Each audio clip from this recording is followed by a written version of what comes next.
Hi and welcome to another tutorial from Blender Insight, and I was thinking that I should mix between advanced pattern and simple patterns. So I will do a really simple pattern this time just to get you going if you think it's too advanced.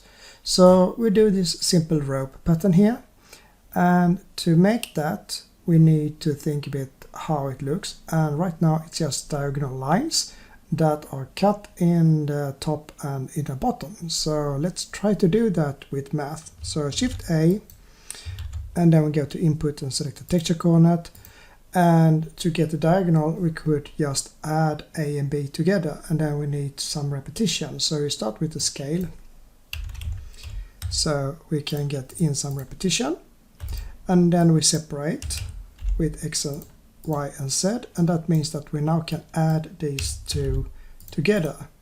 However, if I just put that into the surface, it's really bright because it's high value, but to get these like wave patterns we have used ping pong node before, and we can use the ping pong node here as well. So we just put in ping pong, and if I put that in now, you get these diagonal lines. So the only thing that we have left right now is just to cut it in the top and bottom, so we get these a bit shorter than the complete here. I can say that you don't need to do that in all cases, because this is just a good starting point if you just want to UV some rope that you have on a curve or something. But if you just want to do a plane with some alpha in the back to make this transparent, then it's better to have it like this. So in this case anyway, we will just take away parts of the background so it gets black. And then we drag out the scale so we have some flexibility. So Shift A, input, value, and then we can write this 5, and then we can take this up here. And now I would like to do a gradient that goes like from 0 here in the center, and then goes to a higher value up here and a higher value up or down here.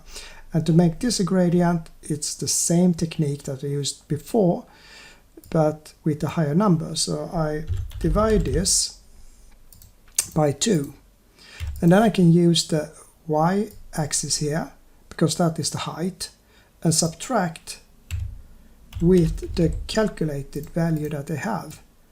So if I put in 2.5 here, then or 5, then I get 2.5 when I divide by 2.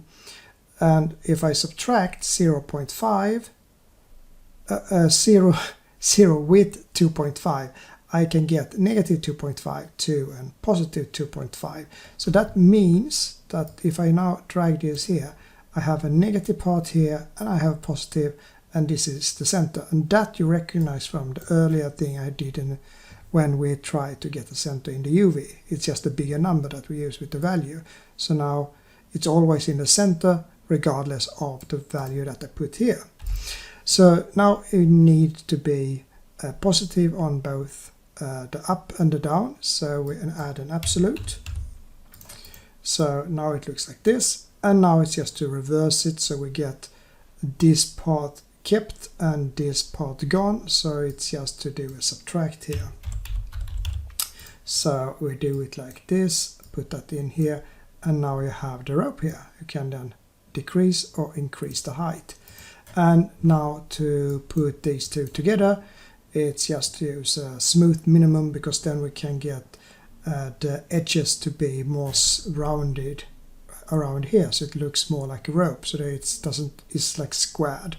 So we just add Shift A, and then go to converter, math, put that in here, and change this to a smooth minimum, and now you can see we have it, and we can then control the roundness here, and the 0.5 is like 50%, and that's fine, because then we get it. And then you can just change the scale as you want to get it bigger or or further away. And you can also change the subtract to get it to be a bigger rope or a more narrow rope like this. So it was a really quick pattern, but it's just to get you going, get your base in so you understand how you can connect these things and play with them. So hopefully you learned something today as well, even if it was short, and I just say bye for now and see you later.